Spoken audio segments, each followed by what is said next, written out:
आज के समय में क्या हालात हो रहे हैं। चारों तरफ पता नहीं कितने गंदे विचार हमारे चारों तरफ हैं, कितने गंदे विचार अंदर जा चुके होते हैं, कितने गंदे विचार अंदर जाने की तैयारी में होते हैं। वासना का हाहाकार मचा हुआ है, श्रृंगार अपनी चरम सीमा पर है। और ऐसे समय में कोई ब्रह्मचर्य की सोचता भी है ना, विचारता भी है, पालन करना तो बहुत दूर की बात है, वो भी कोई सामान्य व्यक्ति नहीं, वो भी बहुत विशेष है। कितना से हम भीष्म पितामह के नाम से जानते हैं। वो कहता है कि दुर्योधन, जब तक मेरे हाथ में धनुष बाण है ना, प्रज्ञा तुझे छू भी नहीं सकती। एक एक दिन में 10-10 हजार को मारूंगा मैं। और आत्मबल कैसे बनता है? कहते जिसकी आत्मा में बल किसकी में होता है? कहते जिसके चरित्र में बल होता है। जब व्यक्ति के चरित्र में बल होता है तो वो व्यक्ति अंतिम समय तक संघर्ष करता है, वो कभी अपने आप को हारा हुआ नहीं मानता। कैसे? महाराणा प्रताप की तरह। एक बार एक मुगल बादशाह कहता है कि महाराणा तुम हार गए हो, तो महाराणा प्रताप कहता है कि हारता तो वो है जो आत्मसमर्पण कर देता है, मैं तो अंतिम सांस तक लड़ूंगा। मेरे शरीर में शुद्ध रक्त की जब तक एक एक बूंद है ना, तब तक ये महाराणा लड़ेगा। ये बल, ये इतना बल किस बलबूते पर आता है? ये फिर हम चलते हैं थोड़ा सा हमारे पीछे की ओर, महाभारत की ओर। महाभारत में युद्ध हो रहा है, आपस में वो उस पर भारी हो रहा है, वो उस पर भारी हो रहा है। और एक नौजवान 176 वर्ष के बुजुर्ग के पास आकर के कहता है, पितामह क्या हमें युद्ध में विजय प्राप्त हो जाएगी? 176 वर्ष के बुजुर्ग आदमी के पास एक नौजवान आकर के पूछता है, और वो बुजुर्ग आदमी जिसे हम भीष्म पितामह के नाम से जानते हैं, वो कहता है कि दुर्योधन, जब तक मेरे हाथ में धनुष बाण है ना, प्रज्ञा तुझे छू भी नहीं सकती। एक एक दिन में 10-10 हजार को मारूंगा मैं। वो ब्रह्मचारी जिसके सामने श्री कृष्ण जी महाराज ने अपनी प्रतिज्ञा तोड़ने के लिए चल पड़े और अपना चक्र उठा लिया था, उस ब्रह्मचारी ने जीवन का क्या सार बताया। वो जब बाणों से छलनी हो जाते हैं, पांडव विजयी हो जाते हैं, और अंतिम में जब उनके पास मिलने के लिए जाते हैं, अंतिम समय में भीष्म पितामह जी पांडवों को क्या उपदेश करते हैं? वो कहते हैं ब्रह्मचर्य से च गुणं शृणुत वसुधाधिप आजन्मे मरणादेस्तु ब्रह्मचारी भवेद्य न तस्य किंचिद प्राप्यमिति विद्धि नराधिप। कहते हैं राजन सुन, जो इस संसार में ब्रह्मचर्य पालन करता है, एक भी ऐसा शुभ गुण नहीं है जिसे वो प्राप्त करना चाहे और प्राप्त ना कर सके। अर्थात ब्रह्मचारी को सब शुभ गुण प्राप्त हो जाते हैं। कोई छोटी चीज नहीं है ब्रह्मचर्य, बहुत ऊंचा स्थान दिया है ब्रह्मचर्य को। कितना ऊंचा स्थान दिया है? जब ऋषि धन्वंतरी के पास गए, ऋषि धन्वंतरी बच्चों को पाठ पढ़ा रहे हैं। पाठ की समाप्ति पर एक शिष्य कहता है कि गुरुजी कोई ऐसी औषधि बता दो जो सब रोगों में काम आए। तो ऋषि धन्वंतरी जी, जिसका महर्षि दयानंद भी सत्यार्थ प्रकाश में जिक्र करते हैं, ऋषि धन्वंतरी जी कहते हैं मृत्यु व्याधि जरा नाशी पीयूषम ब्रह्मौषधम। कहता वो कौन सी ऐसी चीज है जो बुढ़ापे को, मृत्यु तक को, व्याधियों तक को नहीं आने देती? कहता वो एक ब्रह्मचर्य है, ब्रह्मचर्य महद्रतम। वो ब्रह्मचर्य ही होता है। कितना आगे स्थान दिया ब्रह्मचर्य को। और केवल यहाँ तक नहीं, जब वेद में पूरा सूक्त लिखा गया ब्रह्मचर्य के ऊपर, ब्रह्मचर्येण तपसा देवा मृत्यु मुपाग्नत, कि ब्रह्मचर्य रूपी तप से देवता मृत्यु पर भी विजय प्राप्त कर लेते हैं।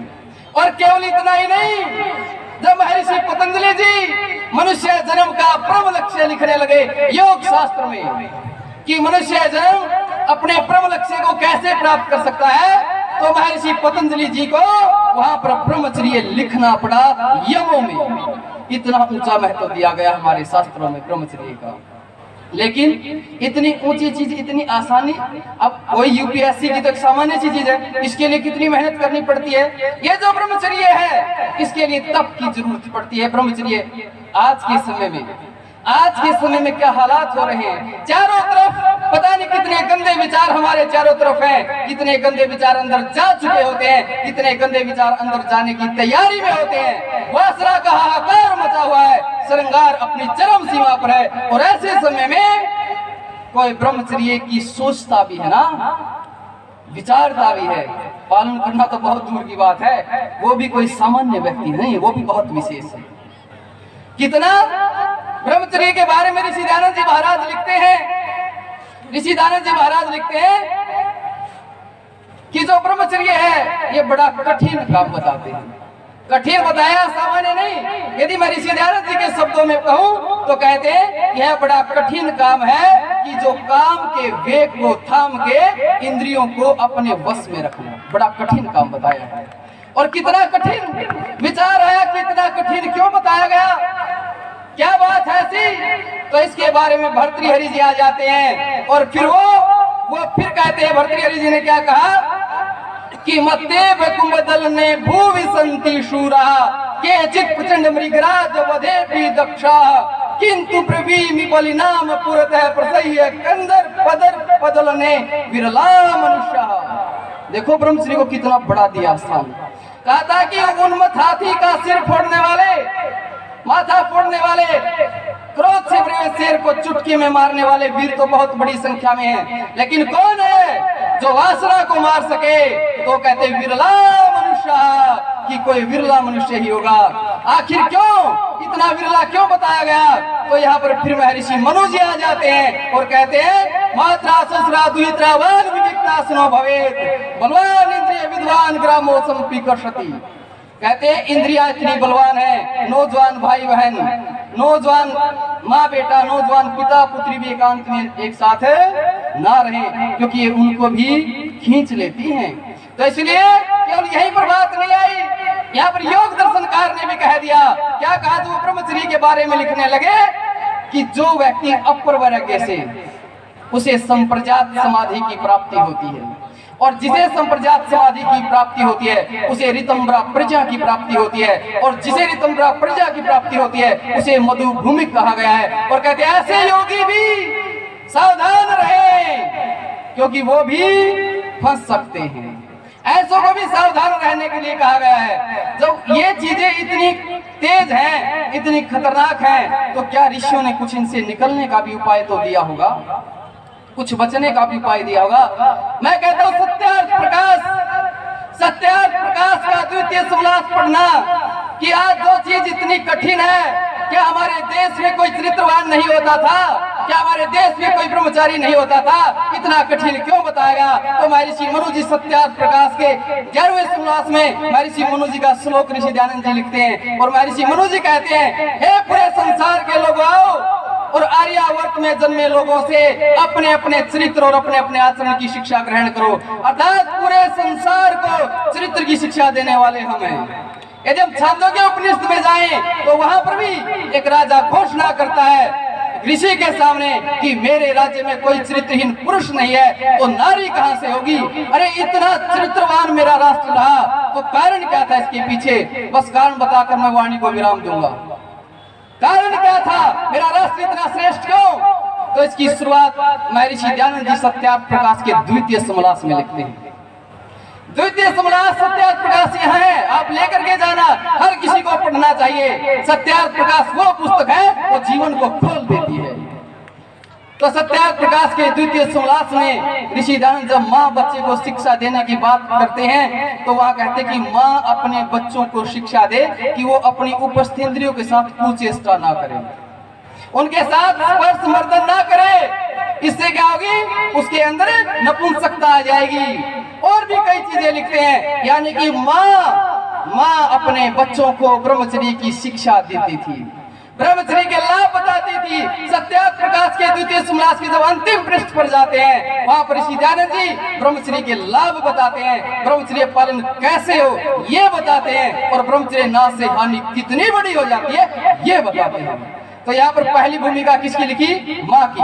और जब तक इस देश में माँ की भूमिका रही है, माताओं सुन लेना ध्यान से, जब तक इस देश में माँ की भूमिका रही है, तो श्री राम जैसे पुत्र जन्मे हैं, यहाँ पर श्री लक्ष्मण जी जैसे पुत्र जन्मे हैं। यहाँ पर पुत्रों को माँ के नाम से जाना जाता था। ये गंगा पुत्र भीष्म है, ये कुंती पुत्र अर्जुन है, ये अंजनी पुत्र हनुमान है। यहाँ पर माताओं के नाम से उनके पुत्रों का परिचय होता था जब जब माताएं अपने बच्चों को शिक्षा देती थी। और क्या होता था, कहते हैं जब रामायण में बता रहे थे, रामायण में करता हूँ समझ, क्योंकि थोड़ा सा जल्दी रामायण में रावण को मार दिया जाता है। अब मैं माता पिता की भूमिका बता रहा हूँ, बस मैं अंतिम उस पे हूँ, ज्यादा लंबा नहीं खींचूंगा, मुझे पता है। अंतिम समय में रामायण में रावण को मार दिया जाता है, उसकी पत्नी मंदोदरी मिलने के लिए आती है। अब मैं चरित्र में बता रहा हूँ, चरित्र में किसका योगदान होता है। जिस ब्रह्मचर्य को ऋषियों ने इतना ऊंचा स्थान दिया है, उस ब्रह्मचर्य को सामान्य से पालन कराने वाले कौन होते हैं, मैं ये बताने वाला हूँ। मंदोदरी आ जाती है मिलने के लिए। श्री राम और लक्ष्मण हंस हंस कर बात कर रहे थे तो एक नारी को देखकर गर्दन नीचे कर लेते हैं, वाणी को सीमित कर लेते हैं। उस समय मंदोदरी कहती है, क्या कहती है कि धन्य राम को माता, धन्य राम को पिता, धन्य राम को वंश प्रधारण्य पश्यति। हे राम तेरी माँ धन्य है, हे राम तेरा पिता धन्य है, हे राम तेरा वंश धन्य है कि तू प्राय स्त्री तक को नहीं देखता। यहाँ पर मंदोदरी ने श्री राम श्री लक्ष्मण की प्रशंसा नहीं की, उसकी माँ की प्रशंसा की, उसके पिता की प्रशंसा की, उसके कुल की प्रशंसा की। और केवल बात यही नहीं रहती, जब श्री राम जी लक्ष्मण से पूछते हैं उसकी परीक्षा के लिए कि हे लक्ष्मण बता, ऐसा कौन है जो पके हुए फल को देखकर खाने की इच्छा ना करे, खिले हुए फूल को देखकर सूंघने की इच्छा ना करे, एकांत में पड़े धन को देखकर उठाने की इच्छा ना करे, और सुंदर रूप को देखकर, सुंदर यौवन को देखकर उस पर आकर्षित ना हो, ऐसा कौन है। श्री राम जी कहते हैं कि पुष्पम दृष्ट्वा फलम दृष्ट्वा दृष्ट्वा च नो यौवनम एकांते कांचनम दृष्ट्वा कस्य नो विचलेन मनः, कि किसका मन विचलित नहीं होता। तो लक्ष्मण जी जवाब देकर क्या कहते हैं कि माता यस्य पतिव्रता पिता च यस्य धार्मिका एकांते कांचनम दृष्ट्वा तस्य नो विचलेन मनः, कि जिसकी माँ पतिव्रता है और जिसका पिता पत्नीव्रत है, उनका जो बालक होगा उसमें ही गुण मिलेंगे। तो निर्माण कहाँ से, माता पिता से शुरुआत हो जाती है निर्माण की। तो आपके यहाँ से निर्माण की प्रक्रिया शुरू हो जाती है। और उसके बाद दूसरा कार्य क्या था जिसके कारण यहाँ चरित्र नाश नहीं होता था, तो दूसरा कार्य महर्षि मनु जी के श्लोक को ऋषि दयानंद जी सत्यार्थ प्रकाश के छठे समोल्लास में लिखते हैं। और क्या कहते हैं, यदि कोई नारी चरित्रहीनता करती है तो उसे कुत्तों से कटवा कर मार डालो, और अकेले में नहीं सबके सामने मारो। और यदि कोई पुरुष चरित्रहीनता करता है, लोहे के पलंग को गर्म करो, उस पर उसे लटाओ और सबके सामने मारो। यहाँ पर दंड व्यवस्था भी ऐसी होती है। आप कहो जी माता पिता से शिक्षा मिली नहीं और साथ में आज दंड भी नहीं, तो और कोई मार्ग है क्या। तो महर्षि मनु जी भी एक उपाय देते हैं, और वो इस पुस्तक में बताया है कि जब जब शरीर से बुरे कर्म करने की इच्छा हो तो मन से उस कर्म की निंदा करें तो आप बच जाएंगे। तो मैं आप सबसे निवेदन करता हूँ, ऋषियों ने समय कम है, अष्ट मैथुन बहुत सी चीजें हैं, फिर कभी आपके बीच में आएंगे, जरूर आपको बताएंगे।